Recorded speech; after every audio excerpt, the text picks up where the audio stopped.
It's the 28th of September, 1781. The American Revolutionary War has been raging for over 6 years.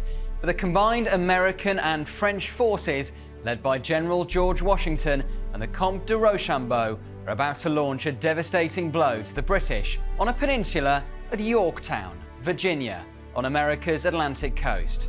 The French fleet, led by the Comte de Grasse, would cut off the bay, while tens of thousands of troops began a siege on land.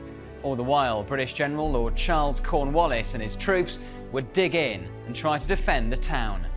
Yet, after 3 weeks, they could hold out no more and were forced to surrender, with the Siege of Yorktown being the last major land battle of the war, opening the future to American independence.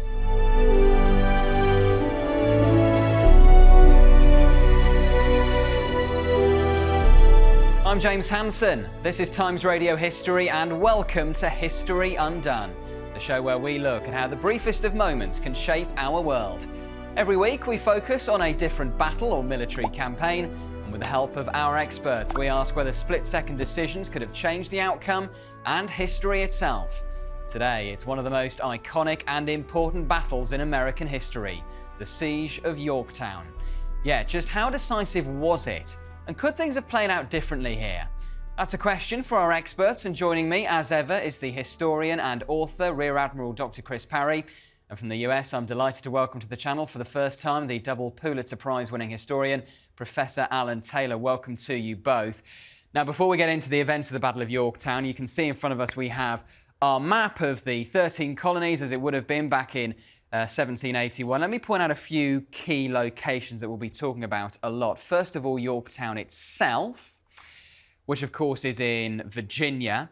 And Yorktown is right on the edge of an enormous estuary, essentially, known as Chesapeake Bay. That's very significant as well, and we'll talk, I'm sure, about the significance of the Battle of the Chesapeake and how that impacts what happens at the Siege of Yorktown. A few other points to sort of highlight. First of all, Charleston down here in South Carolina. That's very consequential. We'll explain more about that in due course. And just finally, New York City itself, because there was a sense potentially that the Americans and the French may launch an attack on Manhattan. Of course, that didn't end up happening. Instead, they went for Yorktown. But we'll come on to that in due course. Now, Professor Alan Taylor, we are delighted to have you on the channel. First of all, I wonder if you can just set the scene for us. September 1781, over 6 years since the start of the American Revolutionary War. Give us a sense of how the war is going at this point. Well, it's a war which both sides seems to be losing.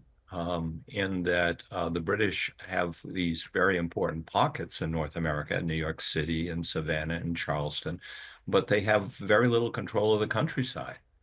Meanwhile, the United States is collapsing. Financially, it's bankrupt, very difficult for it to organize an army. The George Washington's army has shrunk down to 3,500 men. It's low ebb in early 1781. So it's not clear at all who's going to win this war. They're both just staggering along. And Dr. Parry, one thing we should mention, of course, at this point in the war is that the French are very much on side. They're now formally involved in this conflict. Yeah, I mean, the French are absolutely critical to the rebellion at this stage. As you've mentioned, the two generals in the north here, up at White Plains in New York State, deciding where they're going to attack, because they have to attack. They have to get the initiative at some stage here. Basically, the Comte de Rochambeau, who's the French general, George Washington himself, they're deciding whether they want to attack New York itself, which is where Clinton, the commander of the land forces, is, whether they should do that or go down south to take out Cornwallis. And what Cornwallis has done, he's been told by Clinton to fortify Yorktown and also a place called Gloucester, which is opposite on the estuary. It's a really good place to fortify yourself, actually, because it dominates the mouth of the Chesapeake here. What gives the Americans and the French an opportunity is that the Comte de Grasse has a fleet of 28 ships in the West Indies. And he's saying, look, I'm available to help here if you want. And taken with that, they decide what they're going to do is they're going to march all the way down to Yorktown overland here, await the arrival of supplies from the French from Rhode Island, bringing siege supplies, logistics, and other troops as well, while the Comte de Grasse comes up from the south. Now, all this is happening in August. And the Comte de Grasse says, look, I can come up, but actually I can only stay till the 14th of October. So you need to get down there in good time. In the meantime, the British West Indies fleet has got a bit of a dilemma. They don't know where de Grasse is. They think he might have gone back to Europe. So Lord Rodney, who is the commanding admiral down there, splits his fleet. Half of it goes back to Britain, but the other, under Admiral Graves, is told actually to come up and deal with any situation that he sees up here. They think there's going to be a resupply by sea. They think elements of de Grasse's fleet may be also either repairing, refitting, or deploying in this region. Now, the critical factor as far as the British are concerned is the previous year there had been a large number of hurricanes. And they'd lost quite a lot of ships in the West Indies and on the East Coast. So part of the reason for going back to the other side of the Atlantic was to actually replace and refit some of the ships, but also to get your ships out of what might be another hurricane season. So all these things are pressing on the British. On top of that, the British aren't just at war with the Americans, they're at war with the French and the Spanish. And while de Grasse is away from the West Indies, the Spanish say, we'll look after your interests down here because we don't like the Brits either. So basically the British are very, very pressed here. The danger for Graves, of course, operating out of New York and down to the Chesapeake, is he may be, and he is, outnumbered by the French fleet. Alan, to bring you in on this, why does it in the end come to a head at Yorktown? Because the British, of course, were expecting potentially an attack on Manhattan. Well, that was Washington's preference, was to attack New York City, which is the British headquarters in North America. It had been the site of Washington's big defeats in 1776. So Washington's very keen to avenge that and get control of New York City, which is also the base for the Loyalists in North America, because approximately a fifth of the American people were fighting in support of the unity of the British Empire. But he's obliged to switch to Yorktown as a target because de Grasse says, that's where I'm going. And de Grasse had received a letter in June of 1781 from the French ambassador to the United States saying, the United States is on the ropes here, and we really need you to bring your fleet north and pick a target. And he picked Yorktown and was able to convey this to Rochambeau, who conveys it to Washington, and they're able to coordinate, which is really quite a large miracle in all of this. And then, Dr. Chris Parry, we should mention the Battle of the Chesapeake, which is really significant in terms of how the Siege of Yorktown plays out, because it essentially means that Cornwallis can't be relieved. Yes, the issue is that Graves comes down from New York. He's expecting to find some French, but he's not expecting to find de Grasse there in strength. And he's pretty much outnumbered. De Grasse has 29 ships to the line. Graves has 24, not all of which are in sort of fighting capability. And they basically have an action off the mouth of the Chesapeake here. It's called the Battle of the Chesapeake, Battle of the Capes. And the British come off worse. There's no question about that. They inflict more casualties on the French, but actually they have 7 ships damaged compared to the French. And the key point is Graves leaves the battlefield and de Grasse remains there. Graves is an interesting character.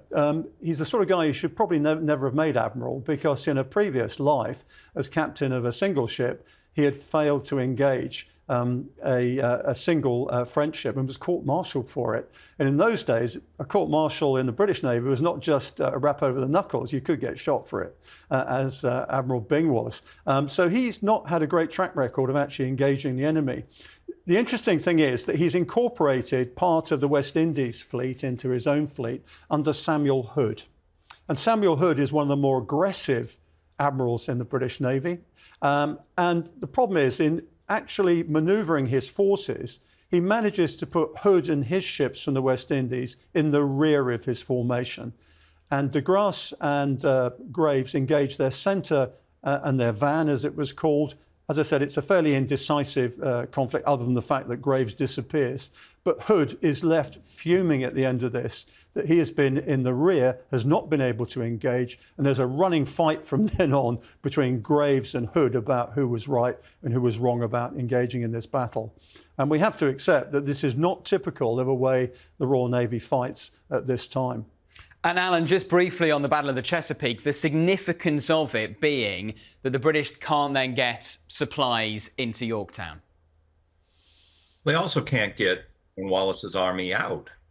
So the British throughout the war had enjoyed naval supremacy along the coast of North America, with very brief exceptions when a French fleet would come in. And one of the decisive background facts of information, I think, is that in February of 1781, the British fleet in the Caribbean had seized the Dutch island of St. Eustatius, which was a very rich port. And the admiral in command was Sir George Rodney. And Rodney is the most aggressive and the most able of Britain's admirals. But he's also the greediest. And so he settles down with his fleet and immobilizes them for months so that he can thoroughly loot this island. And then he is sailing about half of his fleet, as Chris mentioned, back to England, in part because he's facing lawsuits because many of the people that he'd looted were British merchants who were based in St. Eustatius. So the most able British admiral and part of the British fleet in the West Indies is taken out of the combat before it even starts. And de Grasse, who is a perfectly competent admiral, just has to play defense, which is a lot easier to do than to try to break through the line of your opponent's fleet. So many things were set up that made it almost impossible for Graves to win this naval battle. And then, as Chris mentioned, Graves does not conduct the battle well. So he breaks off. And after that, it's sealed Cornwallis's fate by and large. Well, Alan, Chris, you've set the scene beautifully for the Battle of Yorktown. Let's zoom in now and let's look at the events of the siege itself.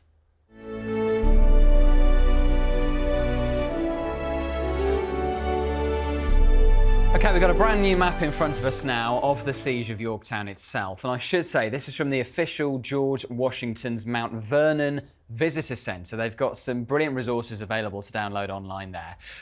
Just a few things to mention, first of all. Of course, this is kind of the lay of the land as it would have been back in 1781. You've got Yorktown itself. You've got the redoubts, which are essentially a series of fortifications that Cornwallis's men have built at Yorktown. You've got the River York as well. And you can see here in the key what the various different colours denote. So the British are denoted by the red on this map. You've got the French in blue. You've got the Americans in the kind of darker blue. And then the other thing is to mention, Dr. Chris Parry, the orange here. These are Hessian units, and the Hessians basically are the Germans. Now, some people may raise an eyebrow at that. What are the Germans doing here? Well, I think what we're going to have to remember is George III, King of Britain, is also Elector of Hanover. And so for most of the century, we've had access to German mercenaries and also feudatory troops that have come from Germany. So simply they've come along because they're part of the family. Well, Professor Alan Taylor, I'm going to set you a bit of a challenge now. It's a massive topic, but can you sum up the events of the Siege of Yorktown in about 5 or 6 minutes for us? Well, Sir Henry Clinton had told Cornwallis that he should go to ground at Yorktown, which is a trap once other things fall into place. Once de Grasse fends off Graves' fleet, once Rochambeau and Washington bring their forces south, he's now outnumbered. He is occupying a place which is not a natural for fortification. There had been no fortifications there. And he has to dig these trenches. And he has to dig these outworks known as the redoubts. And he has crowded into a relatively small space, about 8,000 men. In addition to the Hessians, there are also American loyalist troops. And there are a lot of African-American refugees who had escaped from slavery and gone to the British as their liberators. So this is a very unhealthy place, and this is a very unhealthy time. The sickest part of the year in the Chesapeake is at the end of August and in September. And so you've got all these people crowded together with very poor sanitation, and they are suffering from the local malaria and lots of dysentery, which is a camp disease. And both of these are quite deadly. So this is a very unhealthy situation that they're cooped up in. Once the French and the American forces entrenched themselves just to the southeast. And what they're trying to do is to bring their cannon as close as possible to Yorktown so that they can blast away at these defenses to the point that they're so degraded that they are exposed to an infantry assault.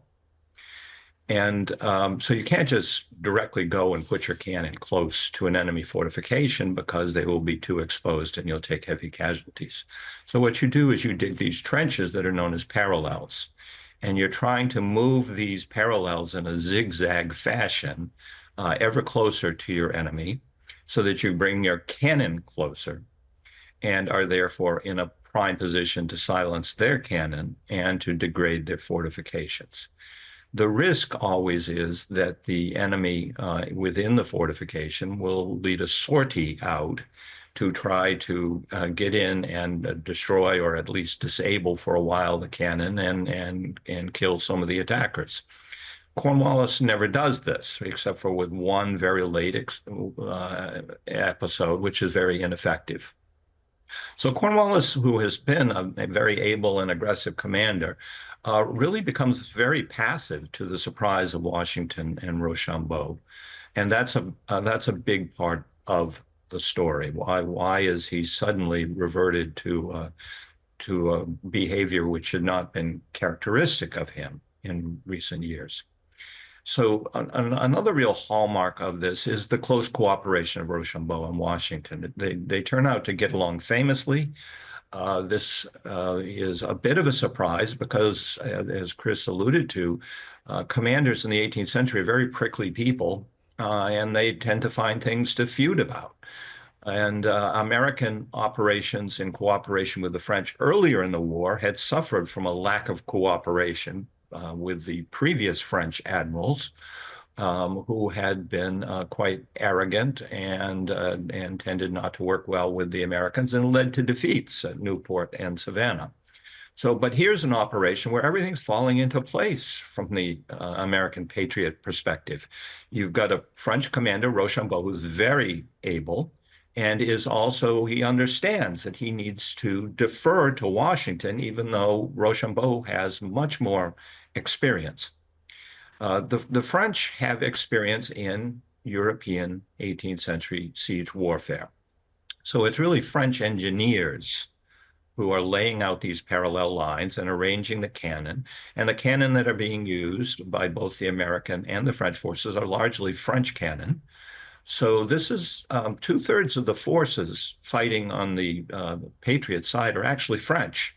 French sailors and French soldiers and French engineers and French money are making all the difference and preparing for the critical moment in this battle, which will come when there is an assault on the redoubts on October 14th. Well, that's a beautiful summary there, Alan. Thank you for that. Let's touch on what happens with the redoubts. And this is particularly, Chris Parry, redoubt 9 and 10 that are the crucial ones. Yeah, we also need to mention this Fusiliers redoubt up here to the northwest, because what the Americans do is they feint against this one. So all the attention is going towards that at a time when they assault these redoubts here. And they're actually protected by fascines, abattis as they're called in French. They're wooden stakes that are bound together. So it's quite difficult. But there's a heavy bombardment going on here. And already Alan has mentioned how awful the dysentery is here. One other thing that's really worth mentioning is if you look to the west, look at these swamps here, because actually is a natural protection, but also it's full of malaria. And half the British forces are down with malaria. What's really interesting about this battle is the Americans actually have herd immunity from being Americans. They live in this environment. 3/4 of the French have been affected by malaria as well up to this point. So it's quite interesting how biological warfare is playing a part in this battle. But the French and the Americans are outnumbering the British by 2-1. There's no doubt about that. They've got the spare capacity to be able to do that. Normally 3-1's good, but Cornwallis is thinking, look, the whole point of siege warfare is that you have somebody to relieve you. And so one of the reasons he's passive is he's expecting to be relieved. Yeah. Because that's what happens. The Royal Navy pitches up and it sorts us out. They're not coming. And he's sending out letters all the time saying, look, it's getting very, very dodgy here. I need to be relieved soon. And the Americans, as Alan says, they start these siege lines here very professionally with their zigzags forward. You'll recognise these right up to the First World War in many ways. And they get to a point where their cannon and their assault forces are able to take these two redoubts here. Once they've done that, they can then put another line of trenches in here, and they are significantly outgunning the breastworks that are in here in Yorktown itself. French also land some more cannon from the sea. Cornwallis scuttles some ships here because he's anticipating, small ships, anticipating there's going to be an amphibious landing on the town itself. Should mention Gloucester Point here, because he's actually been quite smart. He said, look, there's a gunnery position here where they can fire at me from across the Chesapeake Bay. So he's actually taken that and held it. So he's done really quite well. And they also think about evacuating across here. It's like Arnhem, if you think about it. Yeah, yeah. You know, you've got all these British troops locked up in here, and they're thinking, right, how do we keep the enemy out and how do we get away? And in fact, they do try and escape in small boats, but I'm afraid it's a very squally night. There's a storm coming in, the tide is rolling in, and so is the swell into the Chesapeake, and they don't make it. You mentioned Arnhem. We should just say we did do a whole episode about the Battle of Arnhem and Operation Market Garden a few weeks ago, so go and check that one out. Alan, before we get on to the events of the surrender of Cornwallis, a couple of names we should mention, very famous names who are here, Lafayette and Hamilton. Mm-hmm. Well, Lafayette is a French aristocrat, very young man, very idealistic, and he had come on his own. He's not initially sent by the French government. He came on his own before the French alliance with the United States. So he's coming over, and he quickly impresses Washington, and Washington treats him as something of a surrogate son. Washington had no sons. And so Lafayette has proven to be a pretty able commander. He is actually an American commander. He's not a commander of French troops. He's a commander of American troops. And Hamilton is another young man who, for a while, Washington also considered a surrogate son. He's from New York City. He's a very ambitious and very quick-witted man. And he sees the revolution as an opportunity to get ahead in society, as it was for many young, ambitious Americans. And so he becomes attached to George Washington's staff. They have something of a spat, and Hamilton asks to have a field command. So he is he is given charge of the American assault on their assigned redoubt. And he conducts that very well. The French attack one redoubt, and Hamilton leads the Americans in attacking the other redoubt. And that's the critical moment in the battle, because at that point, it becomes easy for the Americans and the French to push their siege lines very close indeed to the British position. Well, Alan, I think as the American among us, I will give you the honour of describing the British surrender at Yorktown. Do you want to talk us through what happens on that fateful day? Well, I am an American, but there are Americans on both sides here. That's something that I always try to emphasize. So, and Cornwallis also turns out to be fairly passive in the negotiation. So there is a negotiated surrender, which is fairly standard. You don't just go and put a white flag out to say, let's talk. And so the talks begin on October 17th, and then the actual surrender happens on October 19th. And one of the things that Cornwallis failed to do in the negotiations is to actually protect his loyalist troops. There's no special protection allowed for them. And many of them were considered deserters from Washington's army. So their fate is going to be pretty grim. Now, he does manage to get some of the loyalists out just before the surrender, but most of them are surrendered. Also, the fate of the African Americans who had gone into Yorktown, seeing the British as their rescuers. They have a pretty grim fate in that Cornwallis pushes them out when he's running short of food, and when he sees that the crowding is making the disease worse, and so a lot of them will just die, and the rest of them will be taken back into slavery, which is a very grim condition. So Cornwallis negotiates a surrender, and this will actually happen on October 19th. And the British troops march out, and they will pile their weapons. And there is a formal ceremony in which Cornwallis was expected to come out and hand his sword over, but Cornwallis pleads that he's too sick to do this. Everyone interprets this as he just does not want the dishonor of surrendering his sword, so he sends out General O'Hara in his place.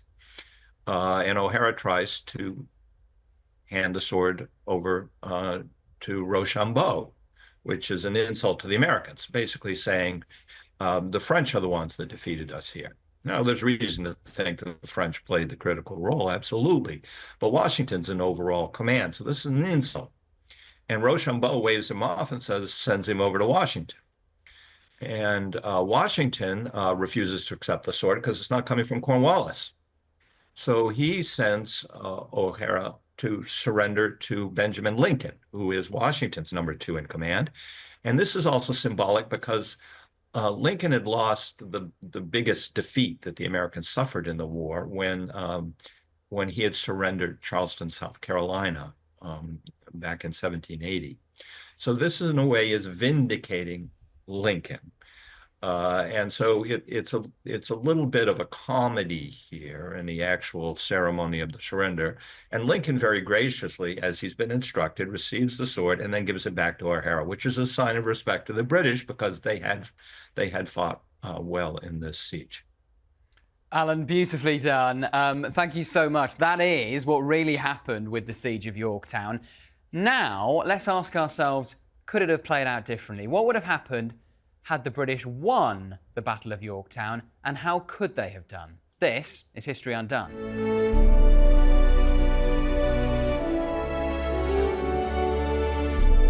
OK, Dr. Chris Parry, let's discuss, is there a way that the British could have won at Yorktown? I suppose that the really significant context, of course, is the Battle of the Chesapeake.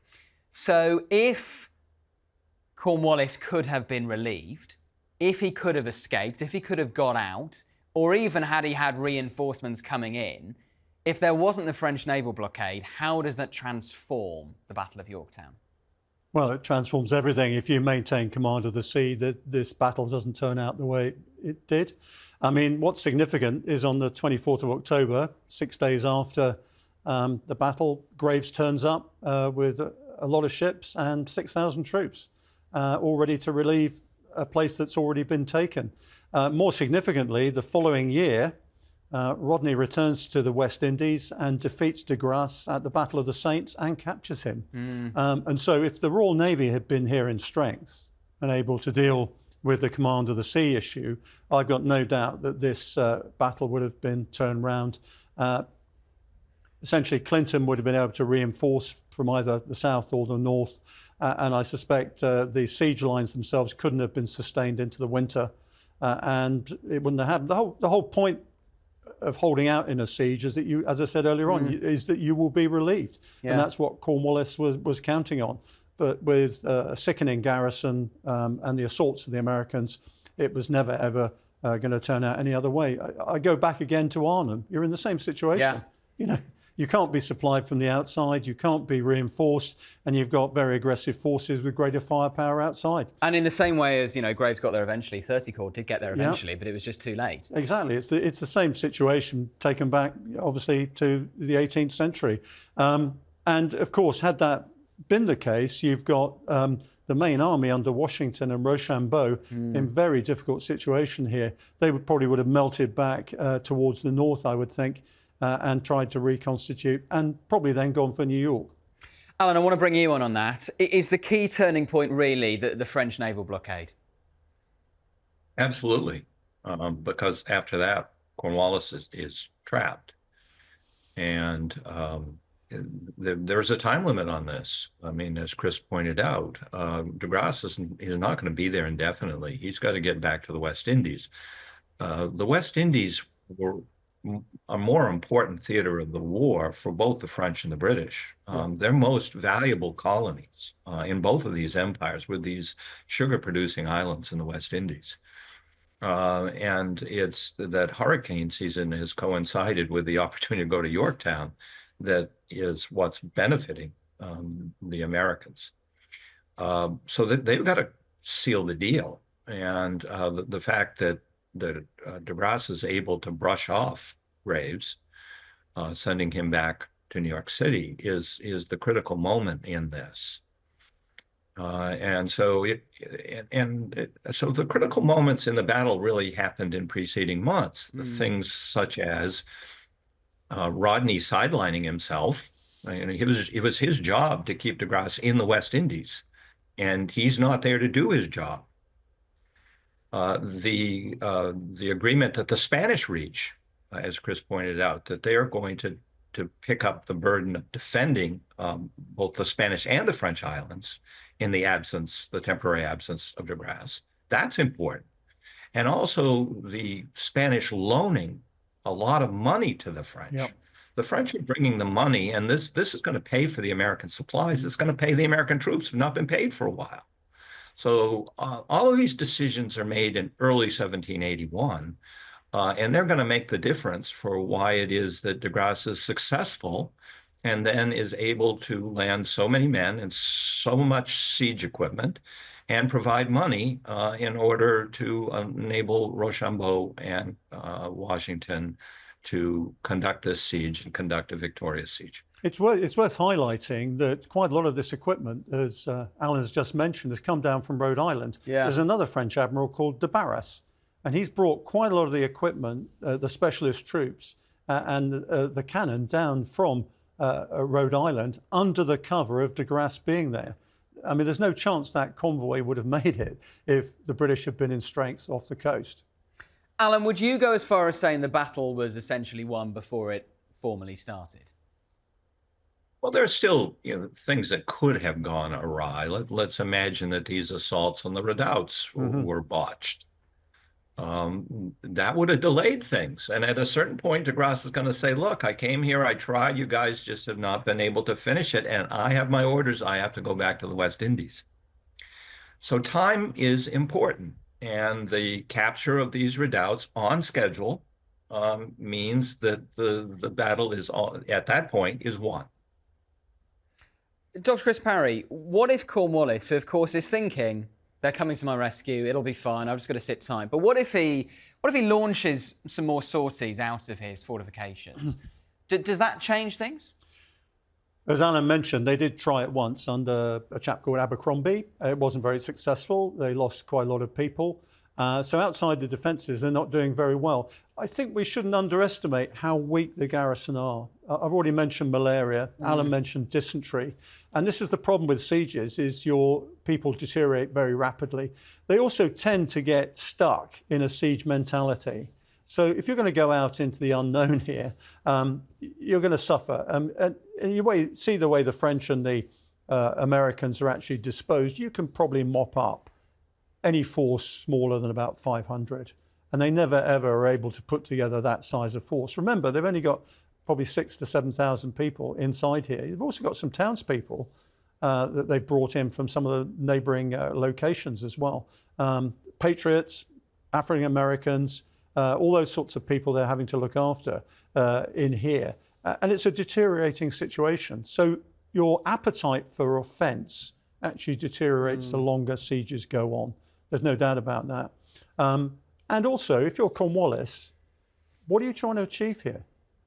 You might achieve probably a local tactical action. You're not going to break the siege against 20,000 troops. Yeah. That's the point. So he's saying, well, okay, I'll sit as long as I can. The Royal Navy will pitch up at some stage, because they always do. In this case, they didn't. It's as simple as that. If you look at Wellington's Peninsular War, whenever he had a situation like this, the Navy always turned up. And that was the basis on which Wellington was able to maneuver on the peninsula. It just didn't work here. It was as simple as that. Alan, is there any scenario, obviously the surrender, which has gone down in kind of American folklore, was a peaceful surrender by the British. Is there any scenario in which it doesn't play out that way, in which you get a kind of bloody capture of Cornwallis and his men? Well, that's not something Cornwallis was going to do to his troops at this point. He did have a very aggressive subordinate officer named John Graves Simcoe. Yeah. And Simcoe commands a loyalist regiment known as the Queen's Rangers, which had been a very effective American unit in British service. And Simcoe says, let me and my men fight our way out. We'll get over to Gloucester and we'll just fight our way through the United States and get up to either New York City or Canada. And Cornwallis says, no, you're not going to do that. And instead, what I'm going to do is I'm going to send you, Simcoe, off in a special ship that's going to carry the message to Clinton. He's allowed to send out one ship to do this.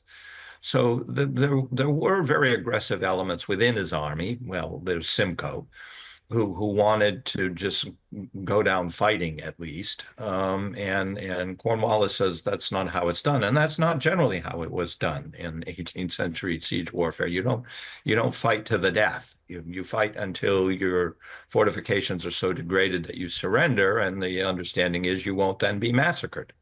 And so that's how it played out. Yeah, and honor is satisfied. That's the other point. That's the interesting thing, I think, James and Alan, is what if Cornwallis had managed to get his troops across to Gloucester Point? So he's not allowing Simcoe to go up that way, but surely the impression is that had he managed to get his troops up there, he'd have taken on de Choisy here and gone up the east side of the Chesapeake Bay. Alan, do you have any thoughts on that? Well, I mean, he could do that, yeah, but he's going to have a logistical problem. Yep. You've got to keep your army fed or your army is going to dissolve. And so just moving an army isn't a matter of moving on a map. You've got to move a lot of wagons along. And I'm not sure that he had the wagons or the draft animals to haul this along. Now, you can forage in the countryside, but that's a countryside that's probably not going to be able to sustain about 7,000 men. So it would have been chaotic. And how exactly that would play out, it's hard to say.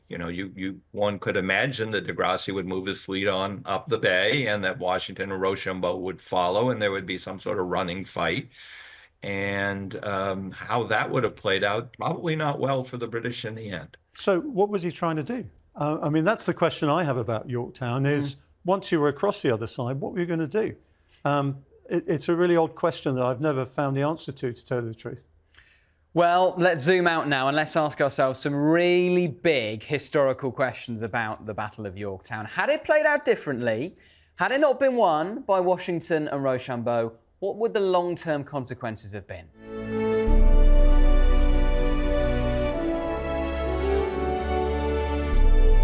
Okay, Alan, I'm going to ask you a really big question first of all. If there is not a Patriot victory at the Battle of Yorktown, how does that affect the rest of the Revolutionary War? Because essentially this is seen as kind of the final major land battle of the war, comes to an end formally in 1883.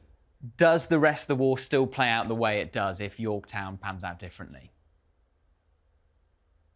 Well, it would have been pretty chaotic. The critical element that comes out of the British defeat at Yorktown is political, in that the home government decides that public opinion in Britain will not support any further expenditure of men and money after these 6 years of war, and there's not been a payoff. So the government falls, and a new administration comes in the spring of 1782, committed to making peace with the United States, and indeed offering a very generous peace, including American independence. Now, what happens if instead the British manage to get Cornwallis out? Because that's what victory would have been for them. Victory for them is not crushing Washington and Rochambeau's army, because as Chris pointed out, they don't have the resources to do that. victory for them is just surviving. It's Cornwallis's army surviving to fight another day in another place. But if they'd done that, the British still aren't in a great strategic position. They control New York City, which is an important seaport, and Charleston, another important seaport, and Savannah. And then they also have forces up in Canada. But they're stretched thin because they're waging this war around the world. They're waging this war in Gibraltar, and they're waging it in India and West Africa, and of course the West Indies. And this is extremely expensive, and the British people are very heavily taxed for all of this. So how much longer the will to fight would have gone on, even if Cornwallis had survived, that's a good question. Now, on the United States side of the thing, the United States is falling apart. It's got a very weak and new form of government, the Articles of Confederation. And Congress is not covering itself in glory and has lost the respect of many people. And the 13 states are largely acting independent of even the authority of Congress, which doesn't have money, and its army is unpaid and suffers from a heavy desertion problem. And how much longer they would have been able to fight on, it's not clear. Now, I don't think the result ever would have been, a formal surrender by the United States and a restoration of British authority throughout all 13 of these colonies. But could the United States have fractured and some of the colonies ended up remaining with the British Empire? It's possible to see South Carolina and Georgia ending up back in the British Empire and a very disunited States for the rest of the country. That could have been the end result. That's a really interesting point. Dr. Chris Parry, to bring you in on that. So we're saying that Lord North's government staggers on, at least for a bit? I think Alan's right. I mean, right from the start of the rebellion, there was real sympathy for the Americans amongst the British political class, and it was very difficult to sustain. I mean, some of the attitudes you hear at that time are the 18th century equivalent as the attitudes Americans had to Vietnam, for example, earlier in the 20th century. And you see that building up to this point. The other issue is that you're seeing increasingly this being hardened into, well, actually, it's the French, isn't it, who are the problem here. Now, if the French weren't here, we could get on with the Americans. And there's a sort of idea that actually, if we move towards agreeing to what the Americans want, then we're going to be able to stabilize our position here. We'll come to an accommodation. I agree with Alan. It could never have been the same afterwards. But it might have had a sort of what we came later to know as a dominion status, obviously attached to Britain, but obviously a lot of self-governing arrangements, both within the states and part of the states. However, I think there is also a scenario which says that the Americans themselves would have said, you know what, unless we can actually overcome the forces that are on the ground here, we're going to have this gnawing, corrosive fight into the future, which is going just to deplete our assets. We're not going to win. And sooner or later, Britain is going to have peace with France and Spain, and they'll turn their full attention onto us. So it may well have been that actually if Yorktown had played out differently and the normal situation had been restored with the Navy, the Americans would have said, look, how can we get along now? It's not going to be the same, but how can we do this? And what do you think that kind of settlement might have looked like?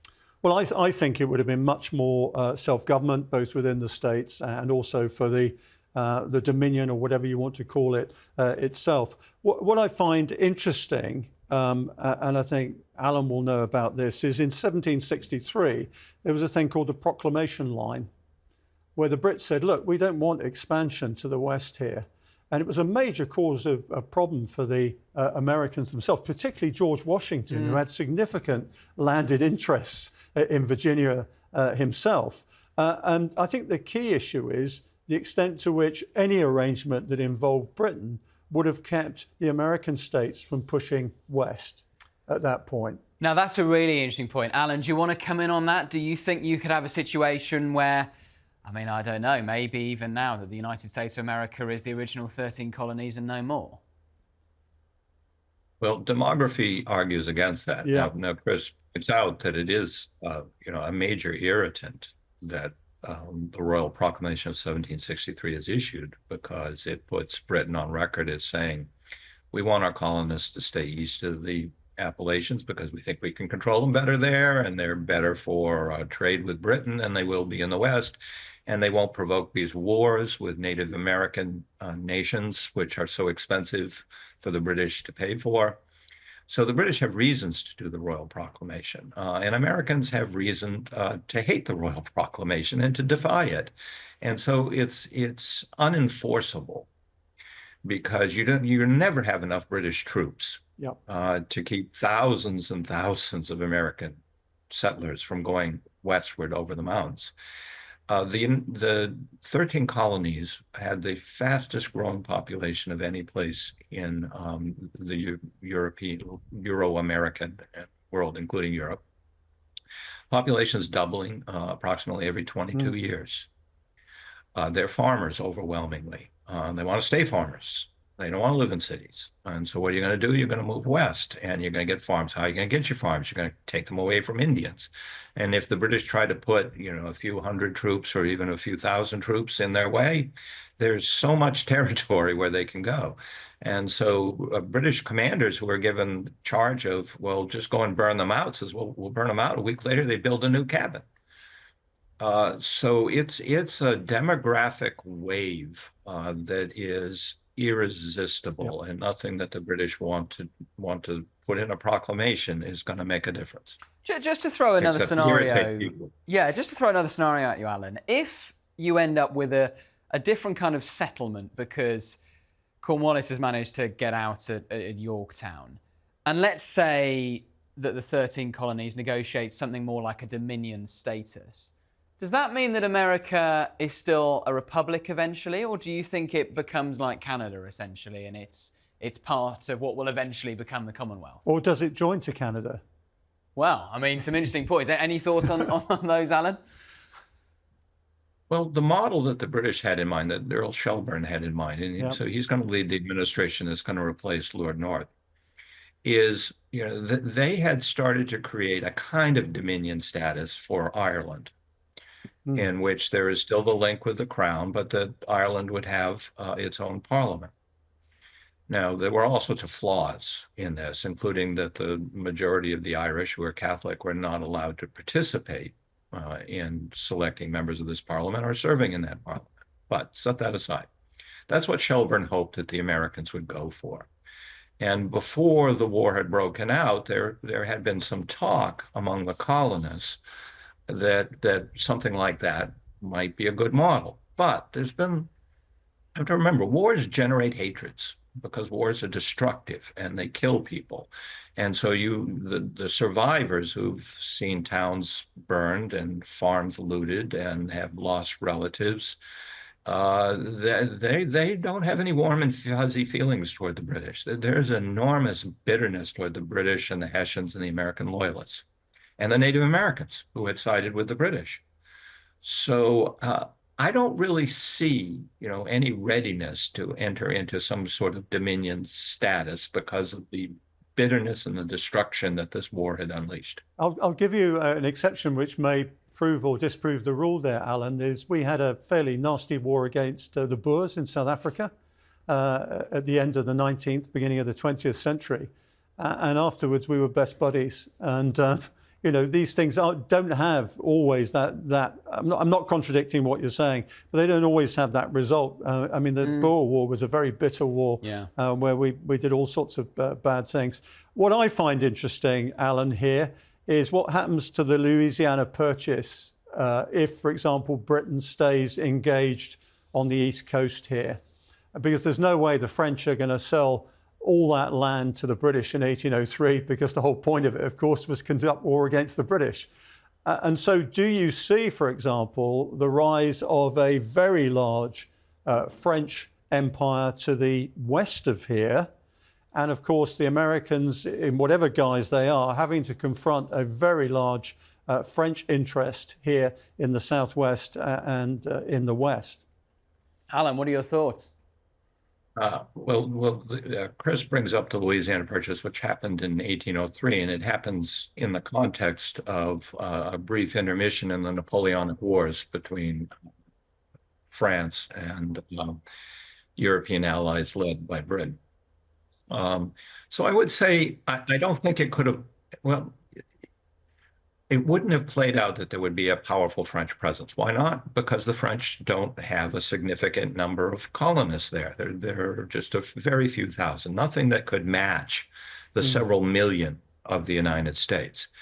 What the menace is that the French would control New Orleans. And New Orleans is the most strategic place in all of North America. Why? Because it's at the mouth, near the mouth of the Mississippi River.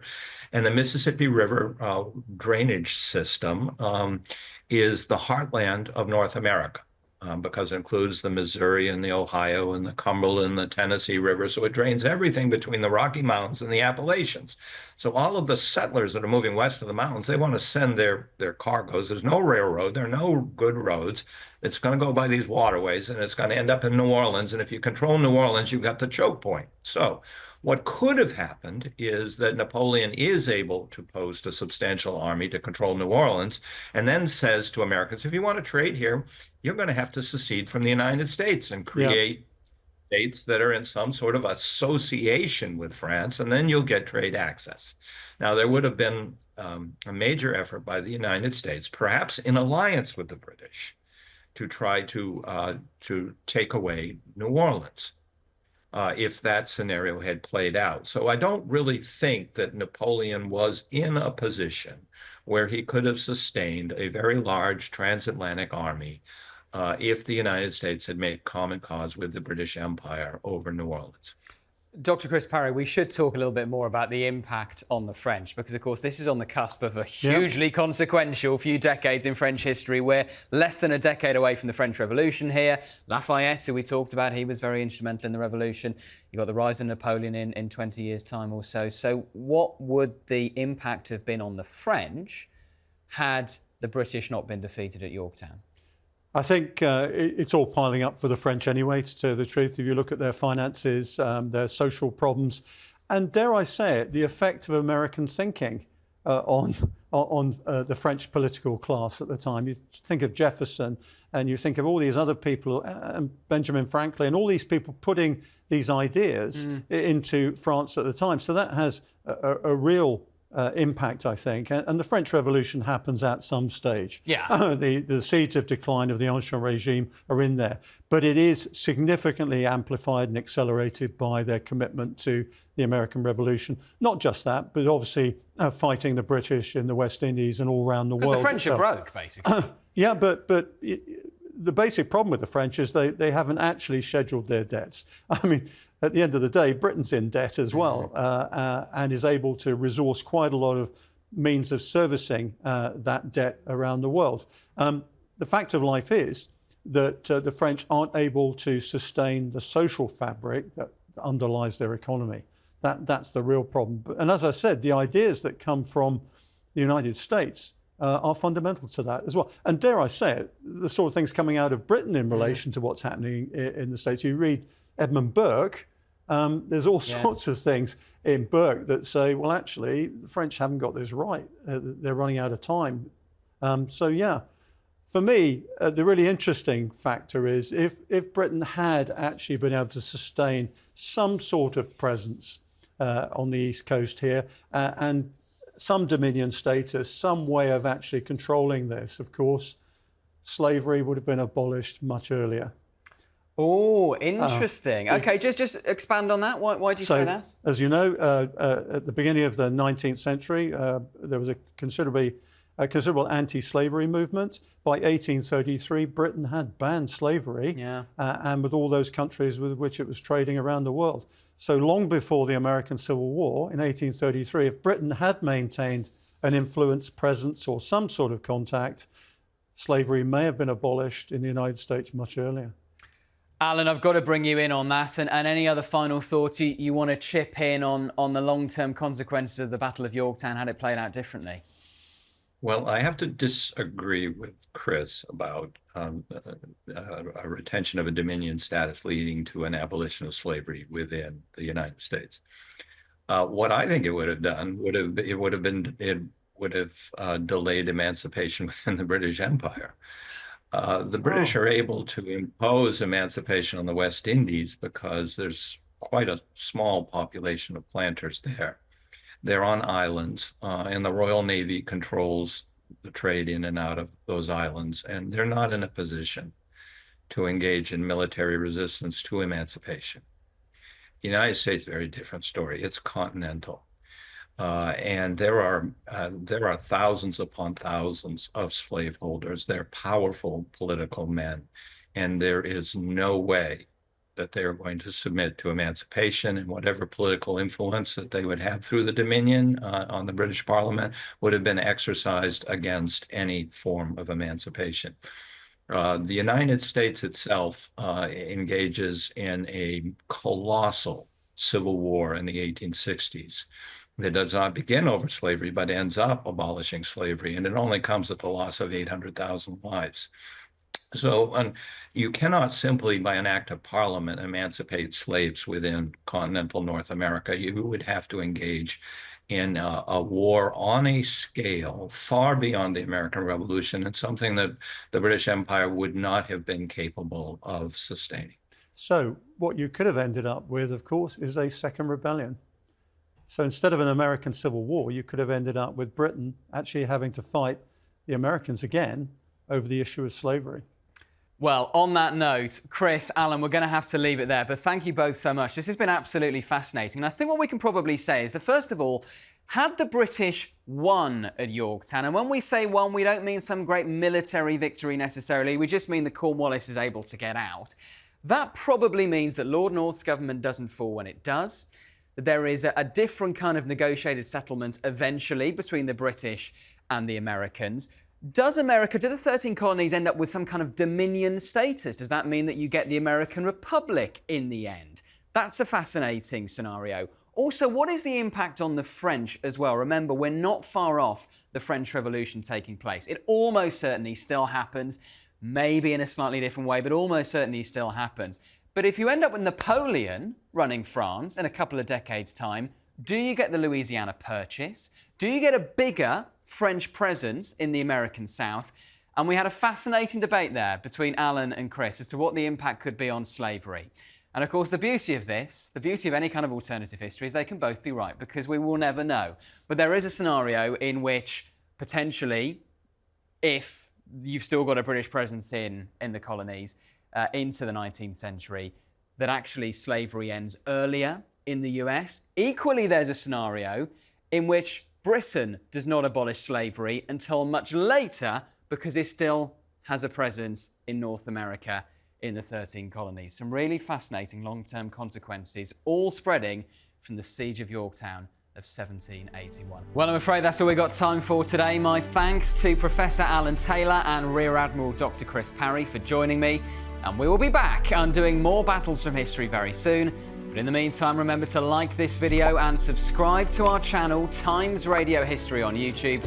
And if you like this, why not subscribe to Times Radio's main channel, where you can catch me presenting Frontline, our interview series about the war in Ukraine and other global conflicts. And we'll see you next time. Goodbye.